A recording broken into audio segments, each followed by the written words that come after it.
روشا کریستیانان هم گشتی بتایبتی جیل نینوه پشتی چندین سالین کارساتان و رخصنا داعش او ظلم و زوریا بکاته کریستیانان کری نکر روشوانا چوه چه بکرن پیتوی جالی حکومت عراقی و آنجی چوات یکرن یال برایز نوزاد پولس سرو که دزگاه سورا بحثکین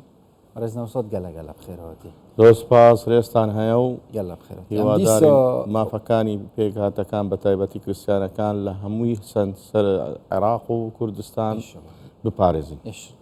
دیسا ام روجت نخوش بیرتینی بله ام بحثا کارسات تنی کارسات گلک شنده ماسترن ام بحثا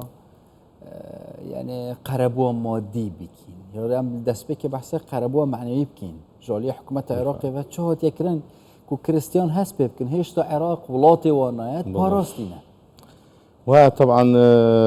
مسألة كارثات مسيحية كان 100 صالي بيش استو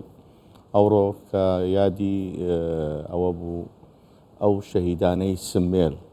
سميل كزياتر ل 3000 مسيحي كريستيان كان شهيد كراون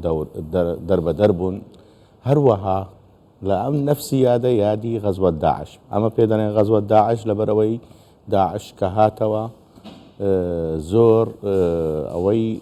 خلقي رصني ناوچەکانی کرد بە تایبەتی برای یازیدیەکان بەخۆتان دەزانی ڕۆژی سێی ئاب کە ڕۆژی تاوانی گەورەیە هەروەها مەسیحەیەکانی تووشی ئەو بەزمە بوون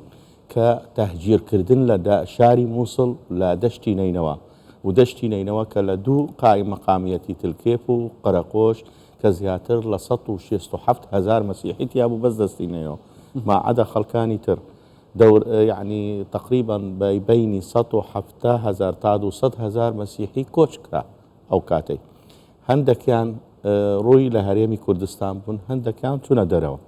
استا او دشتي نينوا بشاركاني قرقوش وكرمليس وبرطله وتلس بطنايا واوانا تا استويرانن چند كنت نكجت ويرانن چند نافچات ويرانن بتايبتي بطنايا ستانو هت ويران بوا همانا قرقوش بغداد مركزي قايم مقامتي حمدانية بيدلين هروها برط الله وكرملي او زبرط الله قربين وسر برط الله بردوامي وكو تاوانا تغيير ديموغرافي ورا بخود دزاني كتما شايب كبيري امن لبرط الله بوم كهاتم او تنزاري كدتين نفسيتي خلق تواونية اتو بي عندك فرائس يعني عندك مراسيم فرضي بكي لسر شارشي كون مسيحية كان برط الله يعني يقل شاركونا كان مسيحي كان كدبيني وضعك قورايا دبيني مراسيمي خلقاني تردكري لو يندري فرضي إرادي خلقي تري دكري إيما داوا دكين كإيما بشكل العراق وكودلي اشتي معنوي أساسا بيش أوي اشتي مادي وأوانا شتي معنوي خلقي مسيحي إحساسي نماوا بولاد بون نيخوي كوكو عراقي وكو نتوا من بيش 10 صال و 15 صال شنوسيتم بو إيما كردستان مان هالبجير لبر أوي كردستان جي متمانية جي باشترە بۆ مەسەلەی پارێزکردنی لە مافەکانی ئێمە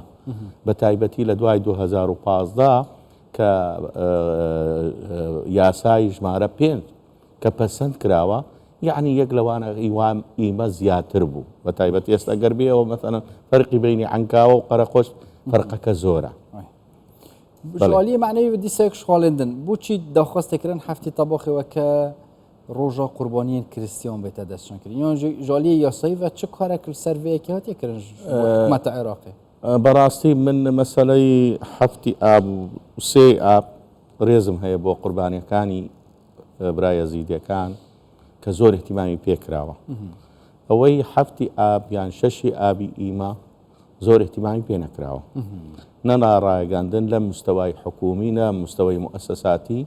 فقط كأنه بالعكس أو تجاوزي كالسر مسيحية يعني كرا لبغداد يستبر دواما بتايبتي دواي سرداني بابا بو عراق بو تهجير كردني باترياركي كاردينال ويساكو يعني أو وكو كوش كردن بو هولير ماوي صالك أو لدواي سرداني بابا بو عراق إما يوا مان زياتر بحكومة العراق ما فكان مان زياتر دبي استقراری مناطقی ئێمە زیاتر دەبی خزمەتی مناطقی ئێمە زیاتر دەکرێت وەرە ئێستا ئەو سەدمەی کە هەیە پێش ساڵک لە 26 نۆ ئەو فاجعة الحەمدانیە فاجعة الحەمدانیە یەک لە تاوانە گەورەکانیش تا ئێستا مەلەفەکە قفلیان کردووە. دەستەی سیاسی تێدایە؟ من تصور دەکەم طبعا ئەکید سیاسی تێدایە کۆمەڵایەتی تێدایە المهم تاوانێکی زۆر گەورە بۆەوەش ئەوەش تاسیری کرد لەسەر بە تایبەتی خەڵکی قەرەقۆش کە 56,000 خەڵکی تێدا بوو ئێستا بڕۆ لە 18 تا 20,000 کەس هیواوە. یعنی ئەمە پشتی داعشێ و حتا نوکێژی جینوسایت بەرامبەری پێکۆتا کریستیان ناو عێراقیدەوە بەردەوامە شێوازی جودا بەڵێ کریستیان دێ چکەن چل بەرە خاڵانی جێنۆسایت چییە خۆ بەس کوشتن نییە بەس تەهجیر نییە مەسەلەی نەفسیە مەسەلەی تەغییری دیموغرافیە ئەوانە هەمووی خاڵەکان لە 5 خاڵ دەکرێت کە خەڵک مرتاح نییە خەڵک استهداف دەکرێت لەسەر هەویەی دینی و قەومی یعنی ئەتوو پێش مەثەلەن لە حەفتایەکان و لە شێستەکان دەزانی مەسیحەکان دەوڕەشی سەرەکییان هەبوو لە عێراق بەگشتی بە تایبەتی لە بەغدا و لە مووسڵ لەبەر دوو شاری گەورەی مەسیحەکان بوو ئێستا هیوامان مایە بەس ئەو دەشتینینەوە یعنی ئەتوو لە 170,000 لە دەشتینینەوە ئێستا احتیمالە 56,000 مایە ئێمە دەمانەوێت بپارێزین دەبی سیاست هەبی منهەجێک هەبی حکوومەتی عێراقی حکوومەتە نوکە بووی پێکاتە کریستیانان حکوومەتە نوکە باشتر بین یانژی سەردەما ڕژێمەژ ناوچووە بەعس ئەگەر ئەمە سەبێش یعنی ئێمە مقارنەی ناکەین مەسەلەی طبعا سەردەمی بەعس مەسیحەکان هیچ دەربەدەر نەبوون ڕاست یعنی هیچ ئەوەیان نەبوو مەبەستم ئێمە وەزعمان وەکو وەزعەکانی خەڵکانی تر ئێمە هەموو مەسیرمان یەک بوو بەس ئێستا گەر فەرز بکرێت لە 2003 تا ئێستا 24 مەسیحەکان دەربەدەر بوون تەحجیر کران قەتل کران تۆ ئەگەر بزانی حساب بکەی خۆ مەسەلە بەس داعش نییە 1300 مەسیحی لەسەر هەویە کوژرایە بینی بەغدا و محافە بەسڕە و مووسڵ لە تاڵانی 2005 تا 2012 ماعەدە ئەوانەی کە غەزوەت داعش کە هاتەوە ئیداعش زەرەرێکی زۆر گەورەمان کرد کە دەزانیت یە مەسیحەکان 600-700,000 مابوو ئێستا احتیمالە 250-300,000 نەماوە ئەوە تەأسیر ئەوە بەردەوامن ئەوە تەأسیر لە زۆر قەزایی مەسیری ئێمە دەکاتن یعنی تەأسیرێکی معنەویە تەأسیرێکی وەکو بڵێن تابعی دیموغرافی ناوچەکانمان ئەو هیوا نەما یعنی خەڵک زۆر ئەگەر دەپرسی دەڵێ من دەچمەوە دەرەوە وڵاتم نەماوە چوونەش دەرڤە کاول بۆ کوردستان مناطقی ئێمە کاول بووە کە کاول بۆ مەبەستم چییە باش سەر مەسەلە کۆڤل بینێ ژووی ئاوادۆنکردنێ پاراستنە ئەو لە هیوان ناوچە هیچ داخوازیە کە فەرمی وە پێشکەشی حکوومەتێکریە جێبجێ نەکرد زۆر شتەکان حتى مجلسی مەتاڕینەی مووسڵ پێش ساڵک بەیانی دەرکرد کە ئێمە پێویستمان بە خەدەمات پێویستمان بە استیقراری کۆمەڵایەتی سیاسی تا ئێستا کەس هاوری نەداوە بەڵێ تەواو تەسلیم کراوە بۆ سوودانی شخصی خۆی ئەمن یعنی ئاگاداری هەموو شتەکەم بەس ئەوەی کە عیلاجیان کرد مەسەلەی کۆچکردنی کاردینال گەڕایەوە بۆ بەغا گەڕایەوە بۆ سەلاحیاتی خۆی کە زۆر خەڵک ویستیان ممتلەکاتی مەسیحی بفرۆشن یعنی تەجاوز لەسەر ممتلەکاتی مەسیحی بکەن بە ڕێگای حکومەتەوە بە ڕێگای حکومەتەوە تۆ ئەگەر کنترۆلی ئەوقافی مەسیحی بکەی بەدەستی جهتێکی سیاسی عیلاقەی حزبایەتی هیچ عیلاقەی بە کەنیسەی نەبی واتە ئەتوو بە حیاتی خۆی کەنیسە تووشی ئەو بەزمە نەبوو لەبەرەوە وڵایەتی ئەو ممتلەکاتە لە بی بەدەستی کەنیسەبی بەدەستی کاردینالی پاتریەرکی کلدان کە پاتریەرکی هەمووی عالەمە هەمووی جیهانە کو ئەو سڵاحەتەی لە دەستی چوو بە مەرسومی جمهوری 147 دوای گەڕاوە کە سوودانی یعنی هەمەتێکی باش بوو بۆ ئێمە بەستا ئێستا ئێمە ئەمن هیچ هیوام نەماوە لە بەبا هیچ هیویەک نەماوە حکوومەتە عێراقیژی چ ئەنجام نەداوە کیم خۆشی بەحەستکردن داتا پاپۆی ڤاتیکانێ خولڤێرێ بی هیچ سەرهێلن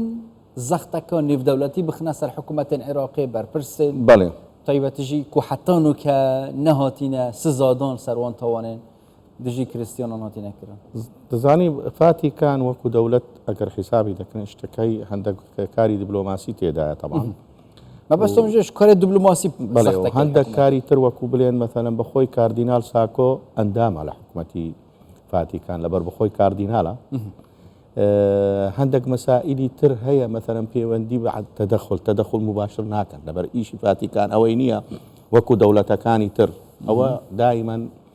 پەیامی دەنێری پەیامی مەحەبەت و ئاشتی و بەتایبەتی بۆ عێراق چەند جارە نوێژیان کرد ئێستا لەو ئەخیرەش هەروەها نوێژیان کرد